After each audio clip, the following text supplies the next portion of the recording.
My parents made my childhood a bad memory, and when I grew up, my sister stole money from me, and my parents started a lawsuit because of this. Hello, everyone. I need some guidance and hope you can assist. I feel unsure about posting this, but here it goes.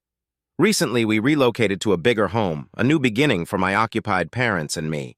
I'm now 14, and since I was 5, I've mostly had to care for myself. My grandma used to help out, but now it's just me. Starting at a new school has been a nightmare. From the first day, I felt like an outsider in this small town where everyone already had their groups. No one wanted to befriend the new kid. To make matters worse, I quickly became the target of bullies Peter, the leader, and his sidekicks David and John.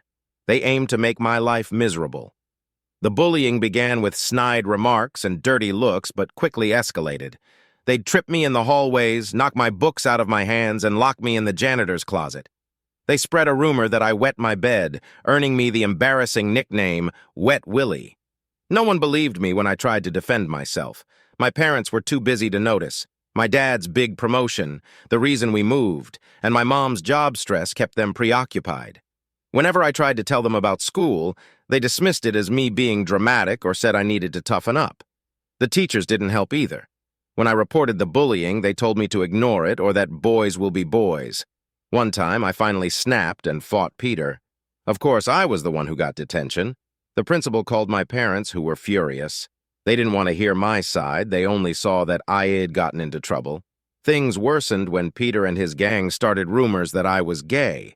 Not that there's anything wrong with being gay, but in a small, conservative town, it was a nightmare. Kids avoided me even more, and the bullying intensified. They shoved me into lockers, wrote slurs on my locker, and shouted insults in the halls. My grades slipped because I couldn't concentrate. I dreaded going to school every day and started skipping classes, hiding in the library or bathroom to avoid the bullies. I felt utterly alone and hopeless. One day, things hit rock bottom. Peter and his friends cornered me in the locker room after gym class. They taunted me as usual, but then they took it too far. Peter pulled out his phone and started recording while David and John held me down. They stripped me and threw my clothes across the room. I was completely naked, trying to cover myself while they laughed and recorded everything. I was utterly humiliated and powerless. After they left, I stayed in the locker room for hours, crying and trying to figure out what to do. I couldn't face anyone. When I finally went home, my parents didn't notice anything wrong. They were too wrapped up in their own issues. I started thinking about ways to escape the pain. I thought about running away or hurting myself, but couldn't go through with it. The only thing that kept me going was the thought of getting out of this town and starting over somewhere new. I decided to focus on my future, getting into a good university and leaving all this behind. But the bullying didn't stop. Someone posted the locker room video online, and it went viral at our school. I became an even bigger target. The comments were brutal, and people would snicker and point at me wherever I went. I felt like I was suffocating under the weight of humiliation. I knew I needed help, but didn't know where to turn. My parents were oblivious, the teachers were useless, and I had no friends to confide in. I started seeing the school counselor, Mrs. Johnson, but it didn't help much. She just told me to stay positive and that things would get better, but I couldn't see how. I became more withdrawn, stopped eating, stopped sleeping, and started failing all my classes. I was a mess. I didn't see a way out and was terrified this would be my life forever. That's when I discovered the internet. I spent all my time online, escaping into a virtual world where I could be anyone I wanted. I found forums and chat rooms where I could talk to people who didn't know about my real-life problems. It was a small comfort, but it was enough to keep me going. One day, while browsing online, I stumbled across a website for a prestigious university. They had a program for students who had faced adversity and overcome it. Something clicked. I realized maybe I could use my experiences to show I was resilient and determined. I threw myself into my studies, determined to get the grades I needed to apply.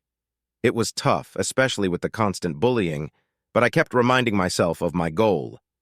I stayed up late studying, used online resources to catch up on missed lessons, and even started attending extra tutoring sessions.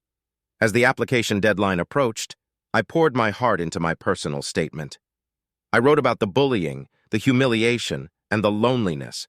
I wrote about how I learned to stand up for myself and was determined to create a better future.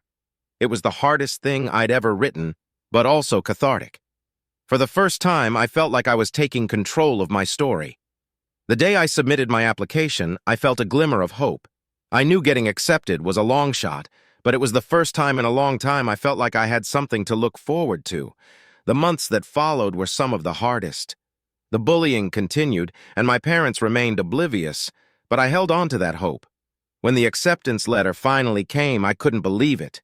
I had been accepted into the university's special program. I was going to get out of this town and start over.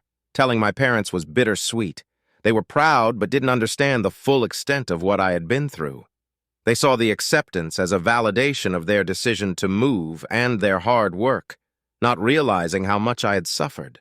As I packed for university, I felt a mix of excitement and fear. I was finally leaving the place that had caused me so much pain, but I was also stepping into the unknown. I didn't know if things would be better, but I was determined to make the most of this opportunity. So here I am, about to start a new chapter. I'm scared, but also hopeful. I know I have a lot of healing to do, but I'm ready to take the first step. Thanks for reading my story. Any advice or words of encouragement would be greatly appreciated. Hi, everyone. I am back with an update.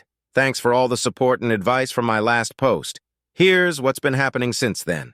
I got accepted into the university's special program, which felt like a dream come true. The first few weeks were overwhelming. I was in a new city, surrounded by new people, and for the first time, I felt like I could be myself without the constant fear of bullying. One of the first things I did was seek out the university's counseling services. I knew I had a lot of baggage to unpack and didn't want my past to ruin this fresh start. I was assigned to Dr. Harris, a kind and patient psychotherapist who specialized in working with students. In our first session, I spilled everything: the bullying, the humiliation, the loneliness. Dr. Harris listened without judgment and assured me we would work through it together. Over the next several months, I attended weekly therapy sessions. Dr. Harris helped me understand how the bullying had affected my self-esteem and taught me coping mechanisms for anxiety and negative thoughts. We worked on building my confidence and learning to trust others again. It wasn't easy, and there were many times when I felt like giving up, but Dr. Harris' support was unwavering. As I settled into university life, I focused on my studies and tried to make friends. It wasn't easy at first. I was still wary of getting close to people. But slowly, I started to find my place. I joined a study group for my major and made a few supportive and kind friends. They didn't know about my past, and for the first time, I felt like I could start fresh. In my second year, I started looking for a part-time job to help cover my expenses. After a lot of searching and a few unsuccessful interviews, I landed a job as a barista at a local coffee shop. It wasn't glamorous, but it was a start. The staff was friendly, and I enjoyed learning how to make different types of coffee. Plus, it gave me a chance to interact with people and build my social skills. 3 years flew by, and I was thriving academically and personally. My hard work paid off, and I was promoted to shift supervisor at the coffee shop. My manager, Emily, recognized my dedication and potential and took me under her wing. She taught me about management and customer service, and I started to see a future for myself in the business world. Around this time, I decided to take up swimming. I had always enjoyed it as a kid, and I thought it would be a great way to stay fit and relieve stress. I joined the university's recreational swim team and quickly found a group of like-minded people who shared my passion. We trained together, competed in local meets, and organized social events.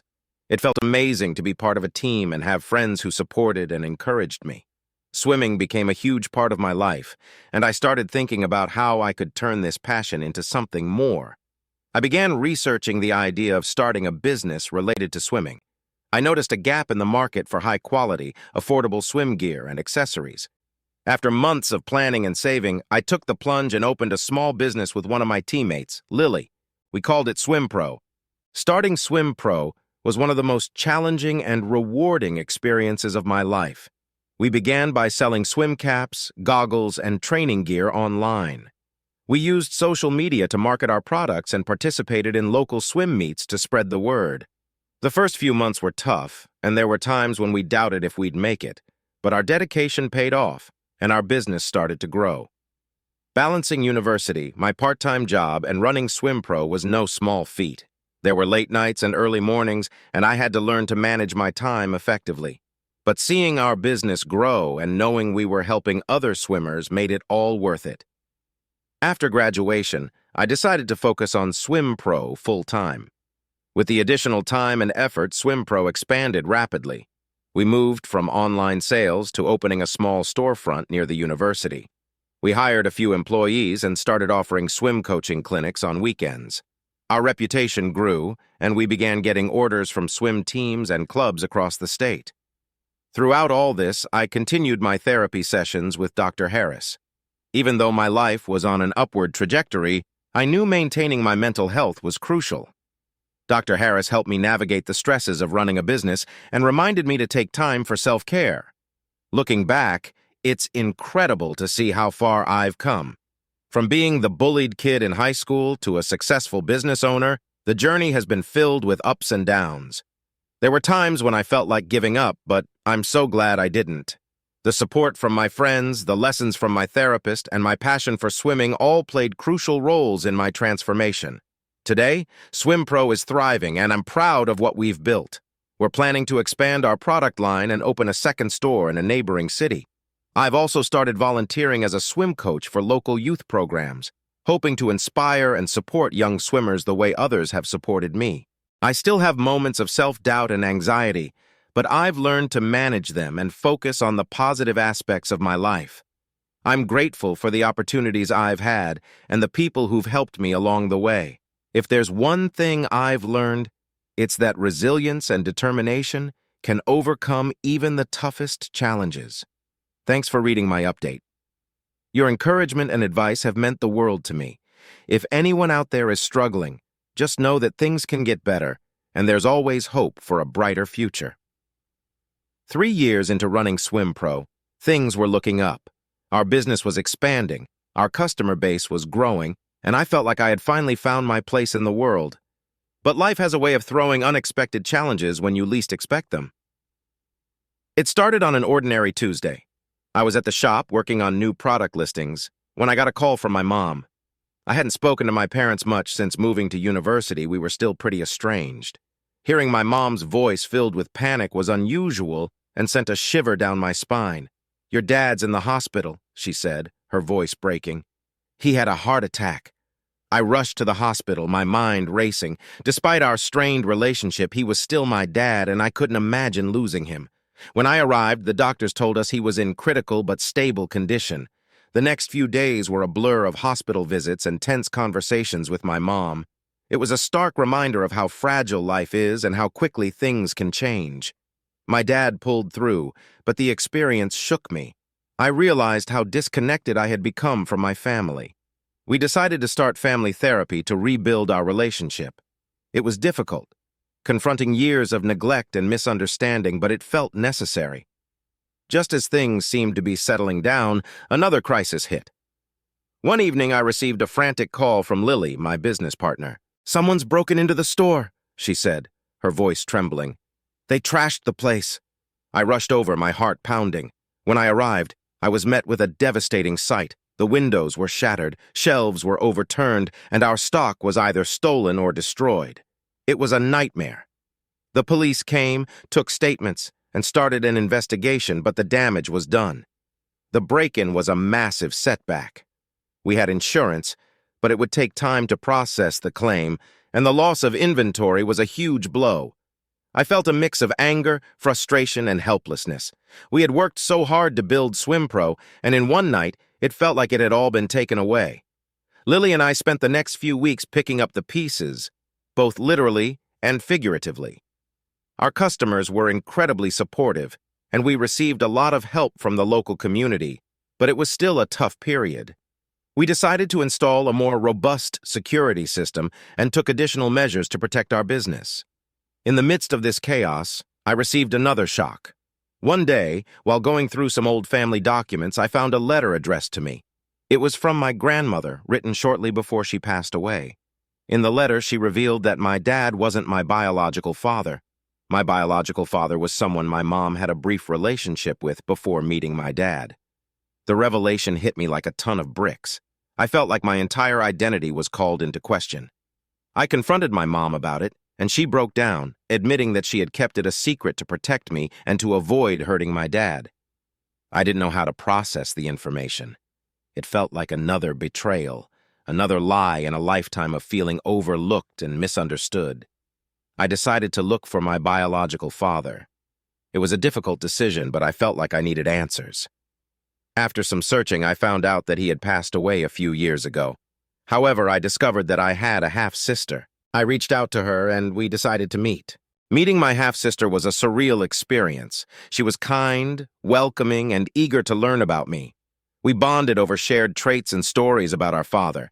It felt like I had found a missing piece of myself, and it helped me come to terms with my complicated family history. As if these events weren't enough, another tragedy struck. One of my closest friends from the swim team, Mark, was involved in a serious car accident. He was hit by a drunk driver and suffered severe injuries. Mark was a fighter, but the recovery was long and arduous. Seeing him struggle brought back memories of my own battles and reinforced how precious and precarious life is. I visited Mark regularly, helping him with his rehab and keeping his spirits up. It was a tough time, but it brought our swim team closer together. We organized fundraisers to help with his medical bills and supported him in any way we could. Mark's determination to recover was inspiring, and it reminded me of the strength and resilience we all have within us. Through all these trials, I leaned heavily on my support system. Dr. Harris continued to be a pillar of strength, helping me navigate the emotional turmoil. My friends, both old and new, stood by me, offering their unwavering support.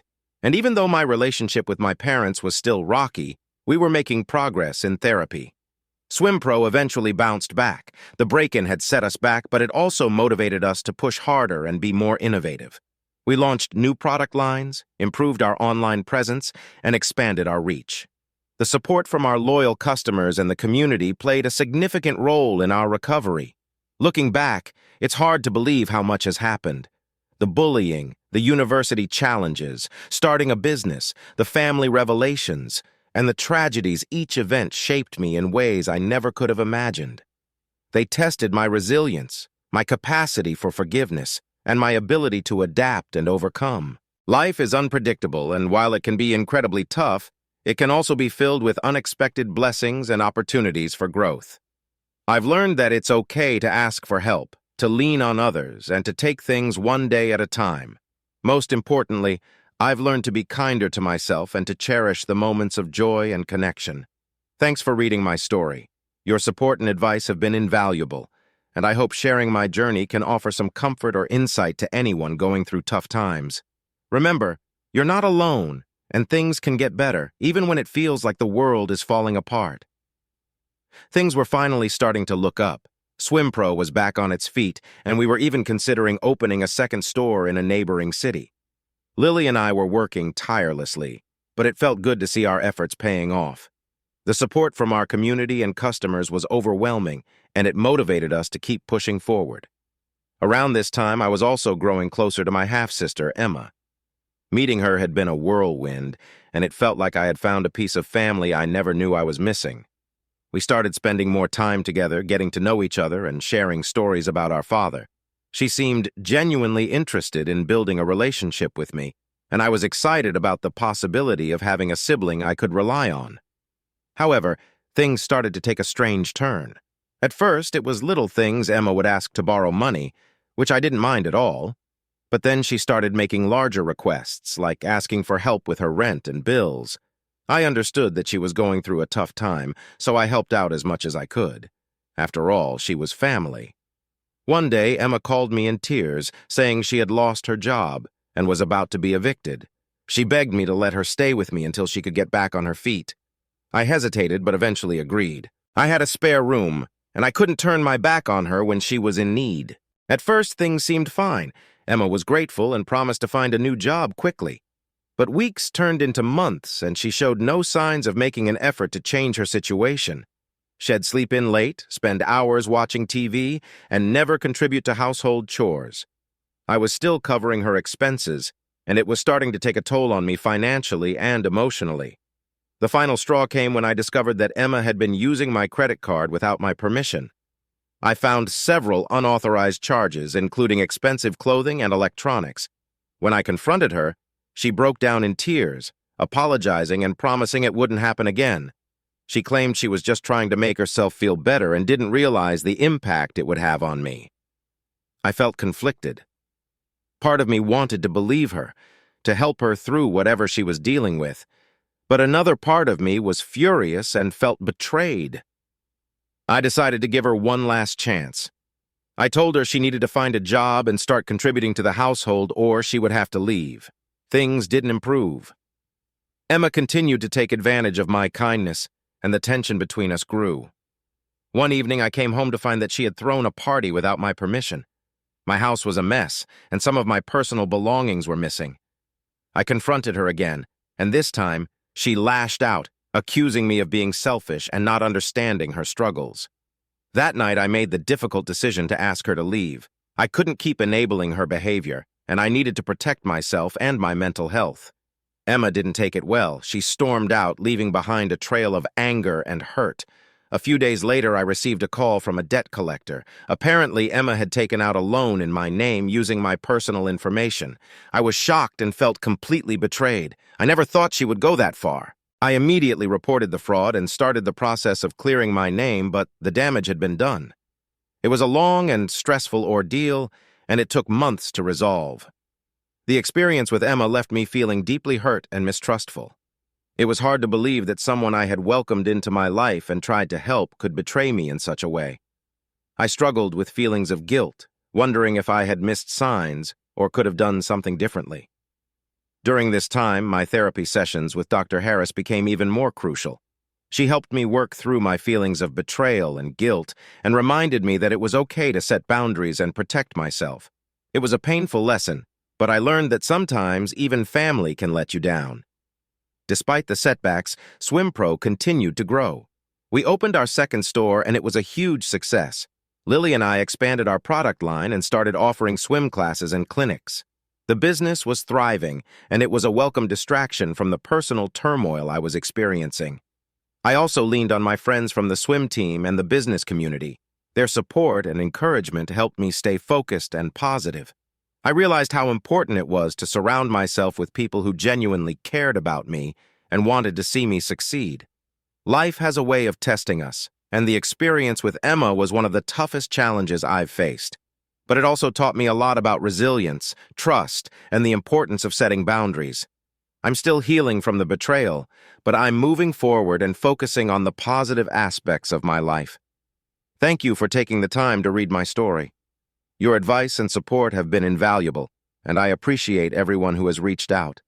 Despite the success of SwimPro and the progress I made in my personal life, tensions with my family continued to grow. Family therapy sessions revealed deep-rooted issues that had been buried for years.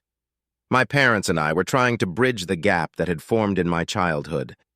They wanted to make amends, but the wounds were still fresh, and our conversations often ended in arguments rather than solutions. My mother's attempts to reconnect seemed forced and clumsy. She would call me often, sometimes only to criticize my decisions or express disappointment in my life choices. My father, though more reserved, subtly showed his disapproval. He never said it openly, but it was clear that he thought I should have chosen a more respectable career instead of running a small business. The tension was exhausting, and with every interaction I felt more and more alienated. On top of all this, I hadn't heard from Emma since the revelation that she had been involved in fraud. I tried to put her out of my mind and focus on my life and business, but the betrayal still haunted me. Just when I thought things couldn't get any more complicated, Emma reappeared in the most unexpected and horrific way. It was a busy Saturday afternoon at the main SwimPro store. It was full of customers, and I was sitting in the back room doing paperwork. Lily was managing the floor, and everything seemed to be running smoothly. Suddenly, the front door of the store burst open with a loud bang. Frightened, I looked up at the security monitors and saw Emma storming into the store, accompanied by a rough guy in a leather jacket. My heart sank. Emma's appearance was alarming. She looked disheveled and her eyes were wild. The man with her, who I later learned was her biker boyfriend Nick, looked menacing. He was heavily tattooed with a scar running down his cheek and a permanent frown on his face. I immediately felt that this was going to be bad. Before I could react, I heard shouts from the front of the store. "Everybody on the floor! It's a robbery!" Nick pulled out his gun and the whole store fell into a panicked silence. Customers fell to the floor and Lily was frozen in shock. I ran out of the office, trying to stay calm. "Emma, what the hell are you doing?" I said, trying to reach her through the chaos. Emma turned to me, her face twisted with rage and despair. "Shut up, Ryan, just shut up! We need the money and you're going to give it to us!" Nick waved the gun around, pointing it at Lily and the visitors. "Do as she says, and no one will get hurt," he bellowed. My mind was racing. I had to defuse the situation so that no one would get hurt. Okay, I said, trying to sound as calm as possible. "Just take whatever you need. There's no need for violence." I motioned to the cash register, and Lily handed over the cash, trembling. Emma grabbed the money, stuffing it into her bag. Nick, meanwhile, kept his gun pointed at everyone, his finger twitching on the trigger. As they were about to leave, Nick's gaze settled on a young employee named Jake, who was standing near the exit. Nick grabbed Jake by the collar and shoved the gun in his face. "You're coming with us!" he growled. Jake's eyes widened in horror. "Stop!" I shouted, taking a step forward. "Please, let him go! He's just a kid," Nick smiled. "Too bad. We need insurance." Emma seemed momentarily confused, but did not protest. They dragged Jake out of the store, leaving behind a scene of chaos and fear. As soon as they left, I called the police and reported the robbery and kidnapping. The police arrived quickly, but by then, Emma and Nick had disappeared with Jake and the money. The aftermath was a blur of police statements, reviewing surveillance footage and reassuring traumatized customers and staff. The reality of what had happened hit me hard. My sister had taken the path of crime and dragged me and my business into her mess. Guilt and anger overwhelmed me. I spent the next few days working closely with the police, providing any information that could help find Emma, Nick, and Jake. The waiting was agonizing, but there was little else I could do. I felt helpless, caught in a nightmare I couldn't wake up from. The tension with my family only grew worse after the robbery. My parents blamed me for letting Emma back into my life, accusing me of being naive and irresponsible. Our therapy sessions became battlegrounds, with more accusations and fewer solutions. I felt like I was being torn apart from all sides. A few days later, the police received a tip about the biker gang's hideout. A SWAT team was dispatched, and they managed to rescue Jake unharmed. Emma and Nick were arrested, and the money was recovered. Seeing Emma in handcuffs was a gut-wrenching sight. Despite everything she had done, she was still my sister, and it hurt to see her in such a state. Emma's actions led to a prison sentence, and it was clear she needed serious help. I arranged for her to receive psychological counseling while incarcerated, hoping that she could find a way to turn her life around. It was a small consolation, but it was all I could do. In the months that followed, I threw myself into my work, trying to rebuild what had been damaged by the robbery.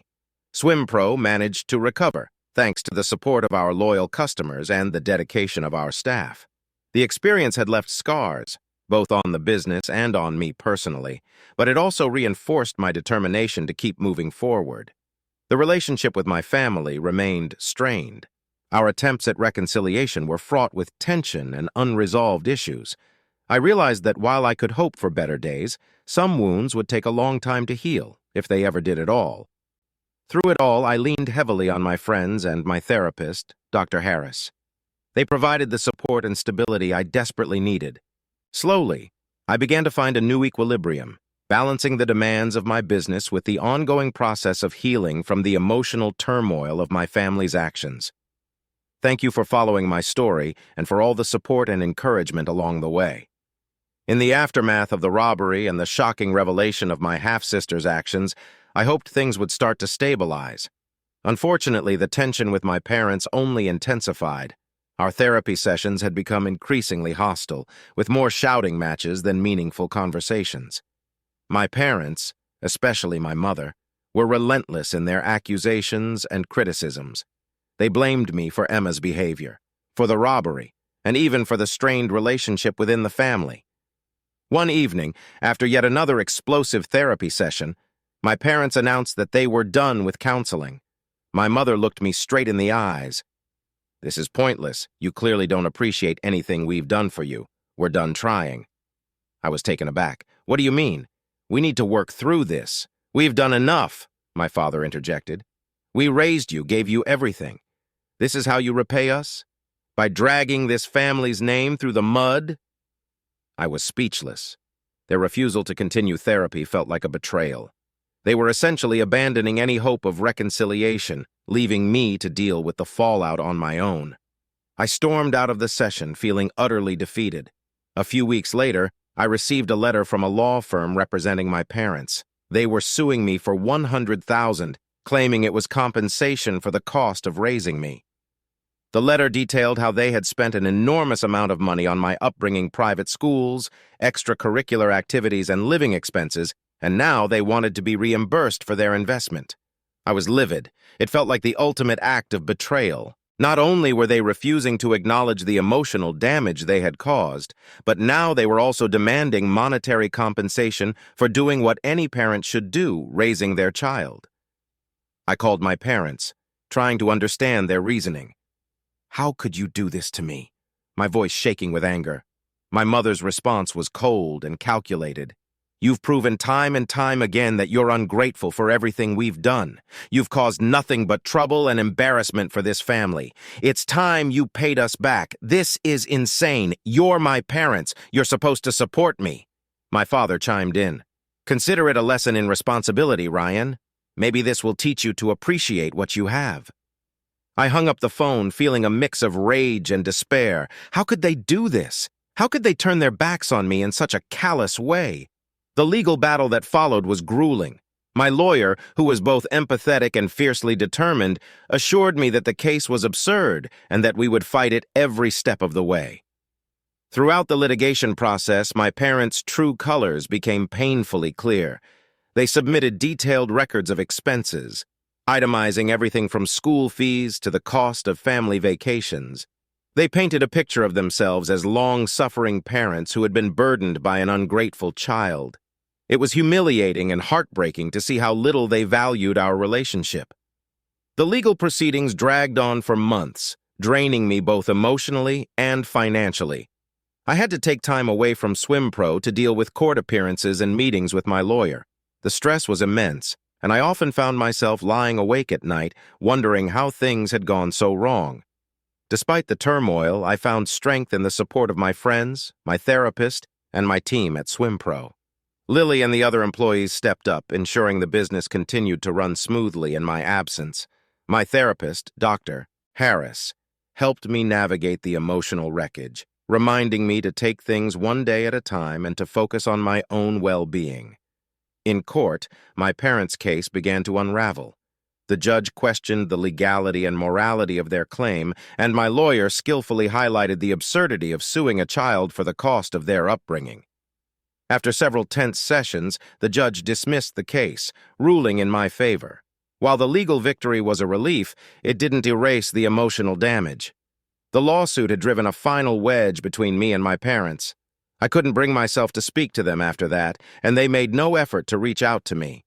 It was clear that our relationship was beyond repair. In the aftermath, I focused on rebuilding my life and my business. I threw myself into work, determined to make SwimPro even more successful. I also continued my therapy, working through the pain and betrayal I felt from my parents. It wasn't easy, but over time, I began to heal. I realized that sometimes the people who are supposed to love and support you can cause the most harm. It was a harsh lesson, but it taught me to value the relationships that truly mattered, the friends and colleagues who stood by me through thick and thin. Years later, SwimPro had grown into a thriving business with multiple locations and a loyal customer base.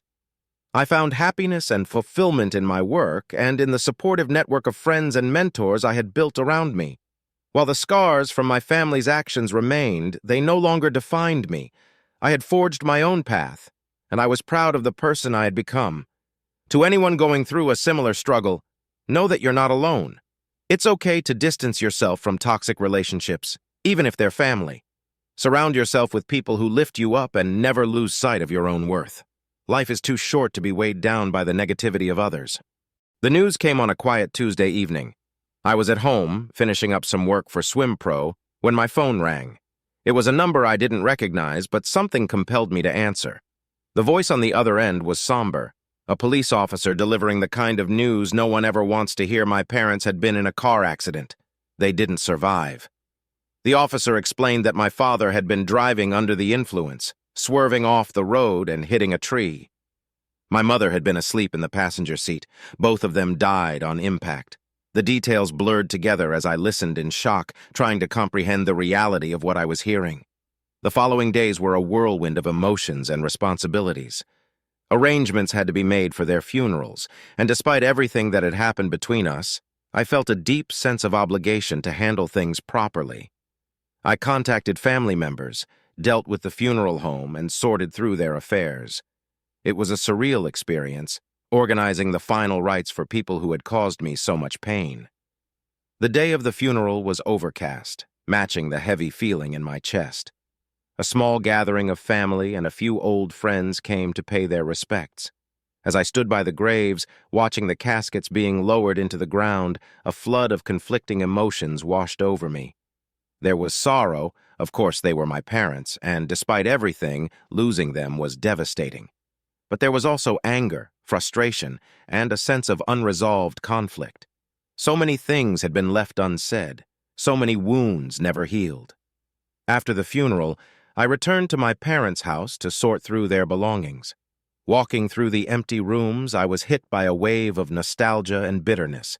The house was filled with memories, both good and bad. Family photos lined the walls, mementos from trips we had taken, and remnants of a life that had once seemed normal. As I sifted through their things, I found letters, documents, and personal items that painted a fuller picture of their lives. I discovered that my father had struggled with alcoholism for years, a fact that had been hidden from me. There were receipts for rehab centers and counseling sessions, evidence of battles fought and lost. My mother's journals revealed her own struggles with depression and anxiety, her worries about me, and her guilt over how things had turned out. Reading these documents gave me a strange sense of closure. I began to understand that their actions, as hurtful as they were, came from a place of deep personal pain. It didn't excuse the way they treated me, but it helped me see them as flawed humans rather than just parents who had failed me. Dealing with the legal and financial aftermath was another ordeal. Their estate was in disarray, and it took months to untangle the mess. I had to deal with lawyers, settle debts, and sell their house. Each task felt like a step towards finality, closing a chapter of my life that had been fraught with turmoil. Throughout this period, I leaned heavily on my friends and my therapist, Dr. Harris. They provided the support and stability I needed to navigate this difficult time. Dr. Harris helped me process my grief and complex emotions, reminding me that it was okay to feel a mix of sorrow and relief. My friends from the swim team and swim pro stood by me, offering their help and companionship when I needed it most. In the months that followed, I focused on healing and moving forward. I poured my energy into swim pro, using work as a way to cope with my grief. The business continued to thrive, expanding to new locations and offering new products. It became a source of pride and a reminder of how far I had come. I also made a conscious effort to take care of my mental health. I continued my therapy sessions, practiced self-care, and made time for activities that brought me joy. Swimming remained a vital part of my life, a way to clear my mind and stay grounded.